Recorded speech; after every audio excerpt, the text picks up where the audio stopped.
Hey guys, happy Earth Day! I hope you found some great things to do to help our Earth and make it better.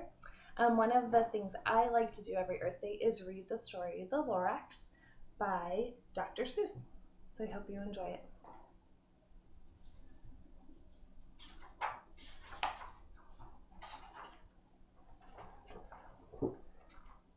At the far end of town, where the grickle grass grows, and the wind smells slow and sour when it blows, and no bird ever sing except old crows, is the street of the lifted Lorax.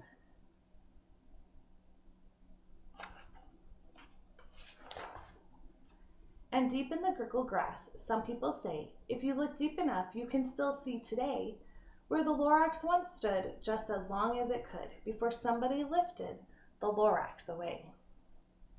What was the Lorax, and why was it there? And why was it lifted and taken somewhere? Far from the end of town where the grickle grass grows? The old Onceler still lives here. Ask him, he knows.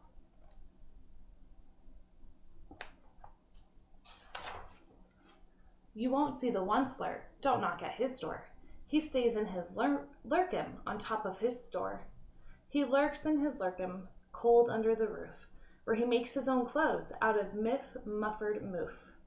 And on special dank midnights in August, he peeks out of the shutters, and sometimes he speaks, and tells how the Lorax was lifted away. He'll tell you perhaps, if you're willing to pay.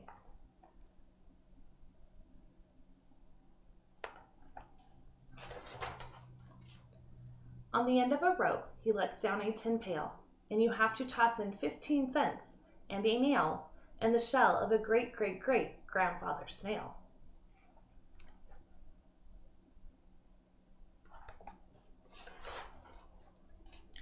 Then he pulls up the pail, makes a most careful count to see if you've paid him the proper amount. Then he hides what you've paid him away in his snub, his secret strange hole in his grooveless glove. Then he grunts, I will call you by whisper-mophone, for the secrets I tell you are for your ears alone.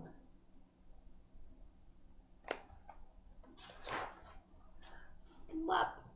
Down slept the whisper-mophone to your ear, and the old Onceler's whispers are not very clear, since they have come down through a snurgly hose. He sounds as if he had smallish bees up his nose. Now I'll tell you, he says with his teeth sounding gray, how the Lorax got lifted and taken away. It all started way back, such a long, long time back.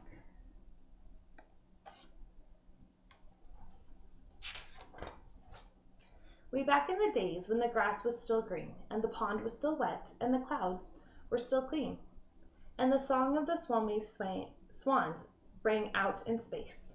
One morning I came to this glorious place, and I first saw the trees, the truffula trees, the bright-colored tufts of the truffula trees, mile after mile in the fresh morning breeze.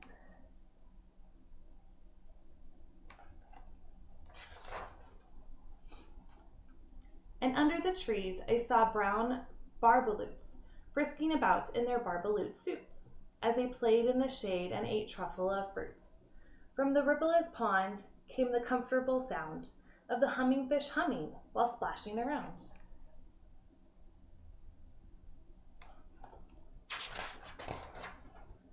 But those trees, those truffula trees. All my life I'd been searching for trees such as these. The touch of their tufts was much softer than silk, and they had a sweet smell of fresh buttery milk. I felt a great leaping of joy in my heart. I knew just what to do. I unloaded my cart.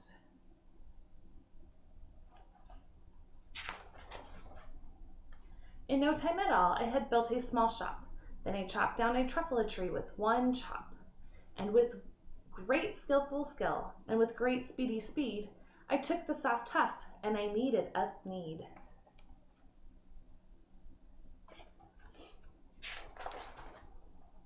The instant I'd finished, I heard a go zump. I looked, I saw something pop out of the stump of the tree I chopped down. It was sort of a man. Describe him? That's hard. I don't know if I can. He was shortish and oldish and brownish and mossy, and he spoke with a voice that was sharpish and bossy.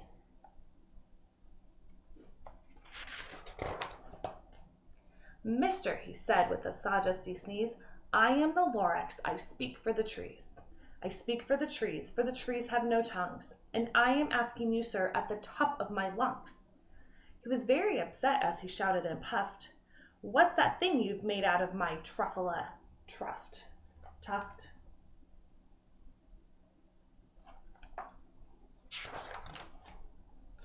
"Look, Lorax," I said, "there's no cause for alarm. I chopped just one tree. I am doing no harm. I'm being quite useful. This thing is a thneed. A thneed's a fine something that all people need. It's a shirt, it's a sock, it's a glove, it's a hat. But it has other uses, yes, far beyond that. You can use it for carpets, for pillows, for sheets, or curtains or covers, for bicycle seats." The Lorax said, "Sir, you are crazy with greed. There is no one on earth who would buy that full thneed."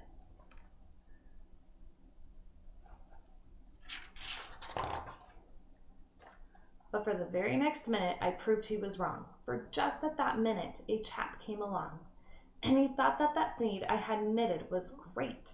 He happily bought it for $3.98. I laughed at the Lorax. "You poor guy, you never can tell what some people will buy."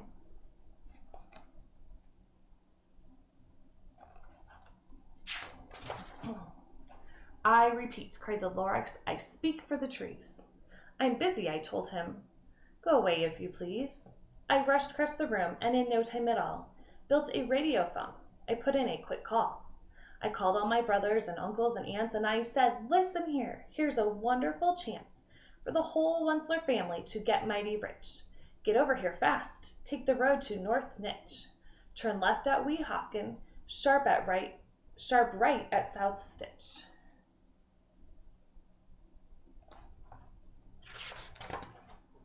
And in no time at all, in the factory I built, the whole Onceler family was working full tilt.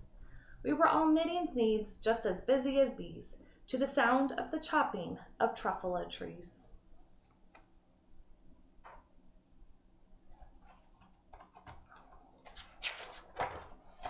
Then, oh baby, oh, how my business did grow.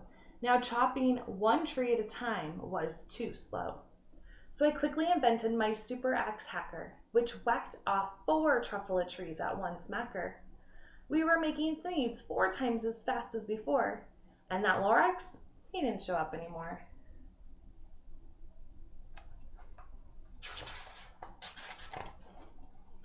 But the next week he knocked on my new office door. He snapped, "I'm the Lorax who speaks for the trees, which you seem to be chopping as fast as you please. But I'm also in charge of the brown barbaloots, who played in the shade in their barbaloot suits, and happily lived eating truffula fruits. Now, thanks to your hacking my trees to the ground, there's not enough truffula fruit to go around. And my poor barbaloots are getting the crummies, because they have gas and no food in their tummies."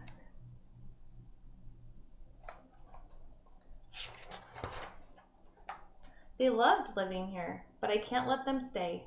They'll have to find food, and I hope that they may. "Good luck, boys," he cried, and sent them away. I, the Onceler, felt sad as I watched them all go, but business is business, regardless of crummies and tummies, you know.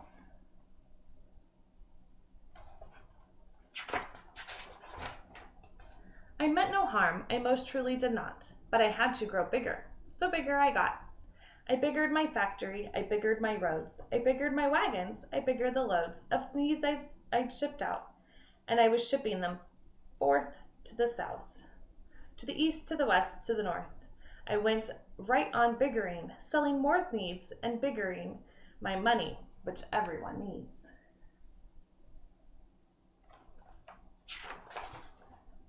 Then again, he came back. I was fixing some pipes with that old nuisance Lorax came back with more gripes. "I am the Lorax," he coughed and he whiffed. He sneezed and he snuffled, he snargled, he sniffed. "Onceler," he cried with a crufulous croak, "Onceler, you're making such smogless smoke. My poor swami swans, why they can't sing a note. No one can sing who has smog in his throat."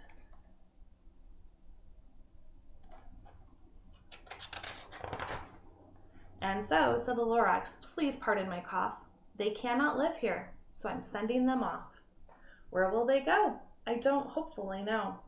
They may have to fly a month or a year to escape the smog you've smogged up around here.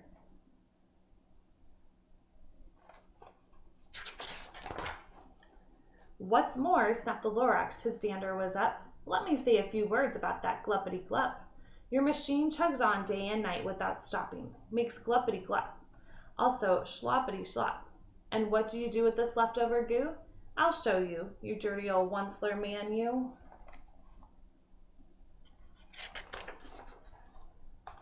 You're glumping the pond where the humming fish hummed. No more can they hum, for their gills are all gummed. So I'm sending them off, or their future is dreary. They'll walk on their fins and get woefully weary, in search of some water that isn't so smeary.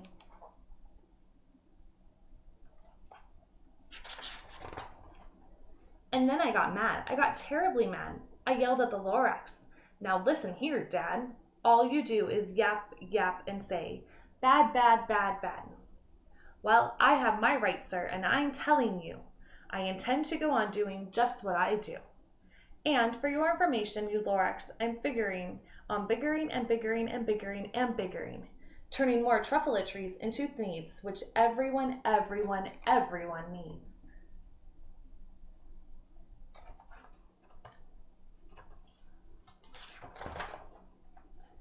And at that very moment, we heard a loud whack. From outside in the fields came a sickening smack of an axe on a tree. Then we heard the tree fall, the very last truffula tree of them all.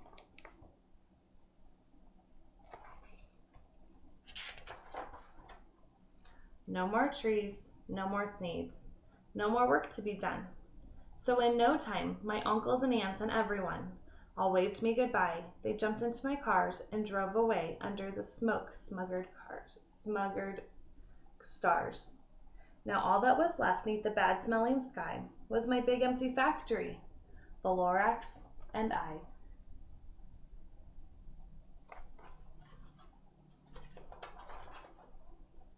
The Lorax said nothing, just gave me a glance, just gave me a very sad, sad backward glance, as he lifted himself by the seat of his pants, and I'll never forget the grim look on his face when he hoisted himself and took leave of this place, through a hole in the smog, without leaving a trace.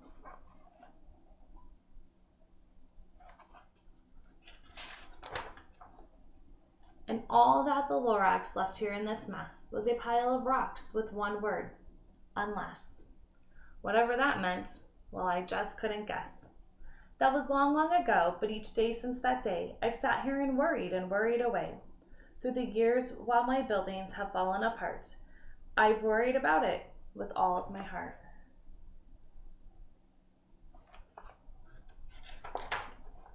But now, says the Onceler, now that you're here, the word of the Lorax seems perfectly clear. Unless someone like you cares a whole awful lot, nothing is going to get better. It's not.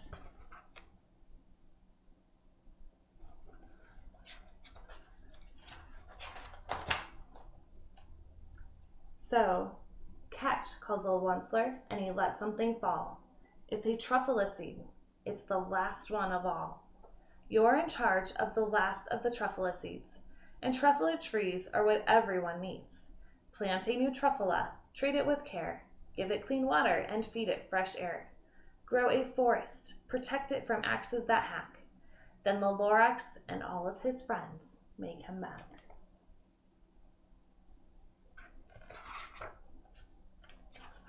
The end. I hope you liked that story. What is something that you could do to help make our earth better today? I hope you have a great day. See you tomorrow.